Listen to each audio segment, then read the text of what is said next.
जय जितवाहन बाबा। मेरे सभी प्यारे दोस्तों, मैं श्याम सपोर्ट बड़ों को चरण स्पर्श, छोटों को प्यार और बराबर वालों को दिल से नमस्कार करता हूं।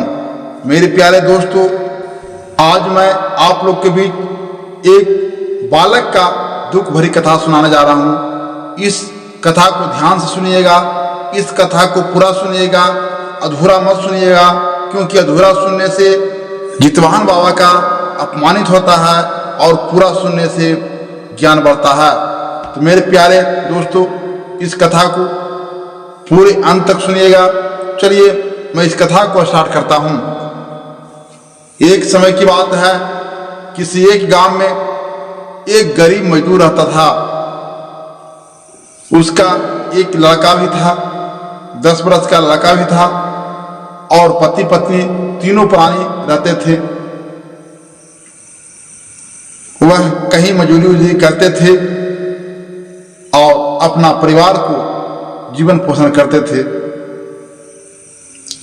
और जो भी खाना बनता था, बेटा भी उसको इतना समझदार था, 10 वर्ष का लड़का था, कि जो भी बनता था वो भी खा लेता था। ये नहीं कहता था कि हम ये नहीं खाएंगे, वो नहीं खाएंगे। जो भी मिलता था, नमक सत्तू जो भी मिलता था, वह लड़का भी खा लेता था। लड़का का नाम था श्याम। और उनका माता पिता तीनों किसी तरह गरीब गुजारा कर रहे थे। एक दिन की बात है, श्याम की माँ ने से श्याम की पापा ने कहे, हे श्याम की माँ, मेरा इधर रहने से यह प्रवृत्ति नहीं चलेगा, इसलिए मैं कुछ कंपनी में काम करना चाहता हूँ, बाहर जाना चाहता हूँ। इसलिए श्याम की मम्मी, मैं बाहर जाऊंगा। जब यह बात को श्याम सुनता है तो कहता है, पिताजी आप बाहर जाएंगे तो मैं भी आपके साथ चलूंगा, दोनों मिलकर अगर काम करेंगे तो ज़्यादा पैसा होगा। तब पिता ने बोलते हैं, श्याम के पिता कहते हैं, बेटा अभी तुम्हारा उम्र नहीं हुआ है, अभी मात्र तो 10-12 वर्ष का उम्र है, इस उम्र में तुम काम नहीं कर सकते हो बेटा, इसलिए तुम नहीं जाओ। तब कहा कि नहीं पिताजी, हम चलेंगे और मम्मी जो फटे पुरान जो कपड़ा आता पहने हुए मम्मी के लिए सारे नया नया किनेंगे, इसलिए काम करेंगे। और मम्मी को भी पूरा श्याम मानता था और बहुत समझदार लड़का था। अपना गार्जियन को बात को नहीं टालता था, जो गार्जियन कहते थे उनको बात को मानते थे। तब क्या किया लड़का ने, श्याम ने हट कर दिया कि पिताजी हम भी जाएंगे, हमारे भी साथ लेते चलिए। लोग कहते हैं कि दो चिका हाथ बहुत खराब होता है। एक जो अपने एक स्त्री का हाथ होता है बहुत खराब होता है, एक औरत पत्नी का जो हाथ होता है बहुत खराब होता है। अगर पत्नी जो चीज मांग लेगी पति से, वह ला के देना ही देना होगा। और दूसरा है इकलौता बेटा भी, अगर ये वो बेटा है, इकलौता बेटा भी अगर हाथी पर के चुक्का अगर मांगता है तो चुक्का को आपको ला कर देना पड़ेगा। इसलिए इकलौता बेटा का हट और तिरिया का हट दोनों बहुत अटल होता है। इसलिए वह बेटा हट कर दिया कि पिताजी हम जाएंगे, बाहर जाएंगे, हम भी जाएंगे, जोरे साथ लेते चलिए, हम भी काम करेंगे। पिता परेशान होकर के बेटा के भी साथ मिले लेते हैं और जाते जाते फिर बाहर के लिए ट्रेन धर लेते हैं, ट्रेन धर के बाहर चले जाते हैं। जब बाहर जाते हैं तो दोनों का अच्छा कंपनी में काम मिल जाता है। दोनों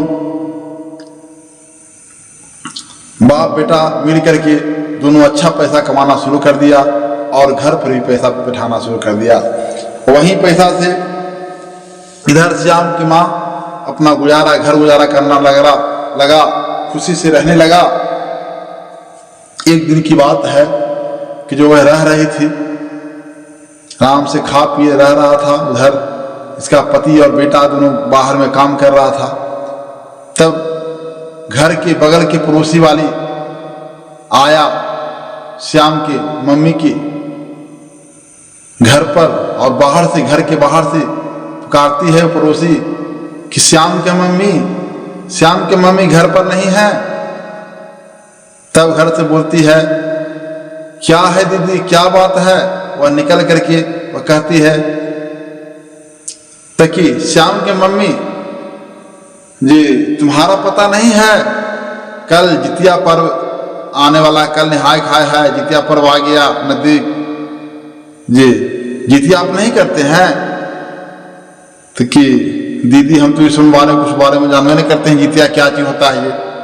तो कि नहीं जानता है जितिया के बारे में। तो कि नहीं दीदी हम कुछ नहीं जानते हैं, अभी तक जितिया होती है तो हम नहीं करते हैं, जितिया कैसा होता है। तो कि श्याम की मम्मी, जितिया एक बहुत अटल पर्व है, जो कि यह जितिया पर्व अपना पुत्र के लंबी उम्र के लिए किया जाता है, जिसको संतान और संतान के लिए किया जाता है। जो तुम्हारा भी लड़का है तो अपने लड़का के लिए लंबी उम्र के लिए जितिया पर्व नहीं करोगी। तब वह कहती है श्याम की मम्मी, ठीक है दीदी मैं भी जितिया पर्व करूंगा, मैं भी अपना बेटा का लंबी उम्र बढ़ाऊंगा। यह कहकर वह दोनों पड़ोसी वाली और श्याम की मम्मी कल होकर होता है, कल दोनों मिलकर सह लेती है, बढ़िया से बहार सुहार करके नीप पोत करके घर को साफ सफाई करके बढ़िया बढ़िया करवा दें। फिर महुआ के आटा ला करके रोटी वोटी बना करके सब्जी साग सब्जी बना करके वह खाती है और सहती होती है। उसके बाद दूसरा दिन होता है, तब दूसरे दिन उपवास रहती है। जब भूखा हुआ रहता है, घर में बैठी हुई थी, इतना गर्मी पड़ रहा था कि घर में यह श्याम की मम्मी एकदम व्याकुल थी और कोई था नहीं कि मैंने किसी से बात करे। अगना में बैठ के बेचारी बैठी हुई थी, गर्म से एकदम तहबोर था। फिर उसे याद आया बगल में एक पीपल का पेड़ था, देखा कि चलो पीपल के पेड़ की गांच तर बैठेंगे तो जरा कुछ हवा ठंडा ठंडा हवा लगेगा, पर आराम मिलेगा। यह श्याम की मम्मी चले जाती है पीपल के पेड़ तर और पेड़ के नीचे बैठ जाती है। जब बैठ जाती है कुछ देर होता है, 1-2 घंटा बैठता है, आराम करता है। इतने देरी में पीपल वैसे हवा बहुत कस के आता है और पीपल के डाली है जो श्याम की मम्मी को छूना शुरू कर देता है, ठेकना शुरू कर देता है। श्याम की मम्मी क्या करती है कि उस पीपल को डाल से 5 गो टहलिया, 5 गो पतिया, माने उसमें से 5 टहलिया डूसा था उसको तोड़ देता है, 5 को छोटा सा डाल को तोड़ देता है। जैसे इसको डाल पीपल को डाल को तोड़ता है, जैसे इधर पीपल को डाल को तोड़ा, वैसे वैसे इस श्याम को, जो बाहर में श्याम रह रहा था, काम कर रहा था, श्याम को उसी प्रकार से पहला डाली तोड़ा तो श्याम को पहला अंगुरी ने टूट गया, दूसरा डाल को तोड़ा तो दूसरा अंगुरी टूट गया, तीसरा डाल को तोड़ा तीसरा अंगुरी टूट गया। इस तरह से 5 डाली तोड़ा, 5वां अंगुरी उसको टूट के लटक गया। यह कहने लगा, पिताजी देखिए ना हमको हाथ में क्या हो गया, अपने आप ये अंगुरी लग रहा है कि टूट गया है, हम लटक रहा है, अंगुरी सीधा नहीं हो रहा है। दौड़ के पिता के पास, पिता देखते हैं, कहते हैं अरे तू पागल है, अंगुरी अपने में टूट जाए कैसे, लटक जाए कैसे। तो कि नहीं पिताजी देखिए लग रहा है कि सब अंगुरी टूट जा रहा है, समझ ही में रहा है। तब क्या करता है कि पिता देखते हैं तो देखते हैं कि वास्तव में अंगुली टूट के लटका हुआ है। तो दिमाग न करता, फिर डॉक्टर के पास ले जाते हैं। डॉक्टर कहता है हमें बस की बात नहीं है, ये तो ऊपर वाले का देन है, भगवान का देन है। अगर भगवान सही सलामत करे तो हाथ निमन होगा, न था हाथ निमन नहीं हुआ, दावा मैं चला देता हूँ, इसे दावा से निमन हुआ तो नहीं हुआ, नहीं तो नहीं होगा। और डॉक्टर इसे दवा ले आते हैं लेकिन कुछ भी सुनवाई नहीं करता है। तब श्याम को पिता क्या करते हैं, श्याम को लेकर के और वहां से गाड़ी पकड़ते हैं और वहां चल देते हैं, घर के लिए रवाना हो जाते हैं।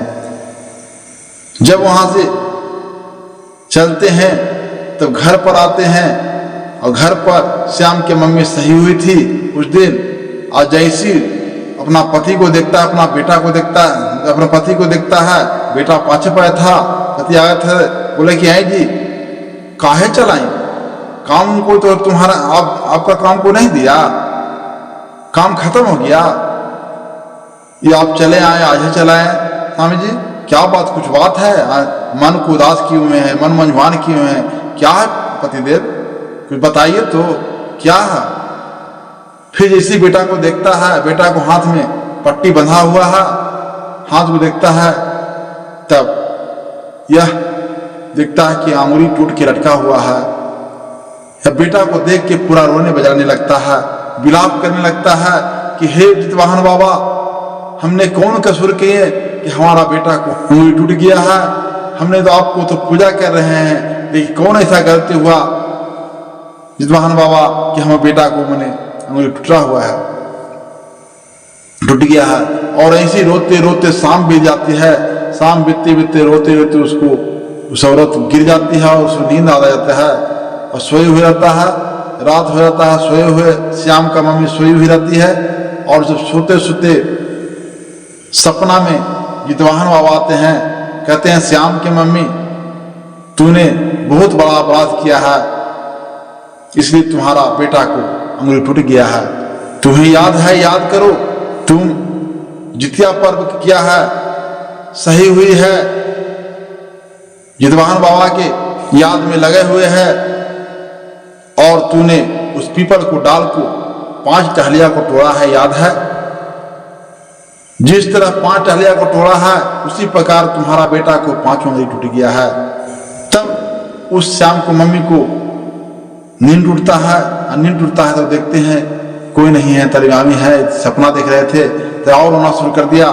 और जब रोते रोते उठ के जाती है, देखती है कि 5 टहलिया वास्तव में हम तोड़ दिए हैं, उसी कारण हमारे बेटा को उंगली टूट गया है। तब बिहान होकर के होता है, पारण का दिन होता है, फिर निहा पीट करके और सब पूजा पाठ में लगते हैं। तो भगवान को ध्यान देते हैं कि हे भगवान, हमारा बेटा को निमन कर दीजिए, दुख को हर लीजिए, हमारा बेटा को हाथ को कंचन कीजिए भगवान। उसके बाद पूजा करके आती है, घर पर सोती है, फिर सपने में देखते हैं कि ठीक है, तुम्हारा बेटा का हाथ अच्छा हो जाएगा, कंचन हो जाएगा, लेकिन जैसे जैसे वह पीपल को, गाछ को टहनियां फेंकेगा, पत्तियां फेंकेगा, वैसे वैसे तुम्हारा बेटा को अंगुली निमन होगा। अंगुली अगर पत्तियां फेंक देगा, तुम्हारा बेटा का भी अंगुली कंचन हो जाएगा। ये बेचारी क्या करे, श्याम के मम्मी डेली उठे और पीपल को डाल जहां तोड़ा था, उस डाल को डेली देख रहा था कि पत्ता फेंकता है या नहीं फेंकता। वैसे देखते देखते देखते साल भर बीत गया। जैसे जैसे पत्ता फेंकना शुरू कर दिया, वैसे वैसे धीरे धीरे आराम होना शुरू कर दिया इस लड़का को। धीरे धीरे होते होते साल भर बीतते बीतते इसका पत्ता जब फेंक देता है, इसका लड़का को 5 उंगली कंचन हो गया पहले की तरह। और उस लड़का को नींद टूटता है, सुबह होता है, देखता है कि हमको एकदम कंचन हाथ हो रहा है। तो मम्मी देखो, हमको हाथ एकदम कंचन हो गया एकदम, और हाथ में बहुत ताकत आ गया है मम्मी, पूरा शरीर में पूरा ताकत आ गया, लगता है कि बहुत बलवान मैं हूँ, बहुत ताकत आ गया है। यह सुनकर श्याम की मम्मी बहुत खुश होती। फिर जितिया का पर्व आता है और यह सोचने लगती है कि यह जितवाहन बाबा का कृपा है, जितवाहन बाबा की कृपा से हमारा बेटा का हाथ कंचन हुआ। फिर जितिया पर्व फिर शुरू करते हैं, अगले साल शुरू करते हैं। उसके बाद फिर जितिया बाबा का पूजन करती है, कहता है हे जितवाहन बाबा, हमारे बेटा को जिस प्रकार से कंचन किए हैं, उसी प्रकार से हमारे बेटा को सही सलामत रखना जितवाहन बाबा। और पूजा करती है और जितवाहन बाबा को सुन करती है। तो जितवाहन बाबा ने क्या करते हैं, उसको से अपना सत्य बल से उस श्याम को, मम्मी श्याम के घर में धन संपत्ति से भर देते हैं। वह फिर माले माल हो जाती है, फिर सुखी संपन्न से रहने लगता है और जितवाहन बाबा का हर साल पूजा करने लगता है और प्रचार भी करना शुरू करता है कि जितवाहन बाबा के हमने पूजा किए तो हमको ये फल मिला, हमको बेटा कंचन हो गया और हमको धन संपत्ति से कोई अब कमी नहीं है। प्रिय भक्तगणों, यह कहानी आप लोगों को कैसा लगा? अगर यह कहानी आप लोग को अच्छा लगा तो हमारे चैनल को सब्सक्राइब कर दीजिए, बेल घंटी को भी दबा दीजिए और लाइक कीजिए, लोगों के पास शेयर कर दीजिए, कमेंट में लिखिएगा जय जितवाहन बाबा। इससे बोलिए जितवाहन बाबा की जय।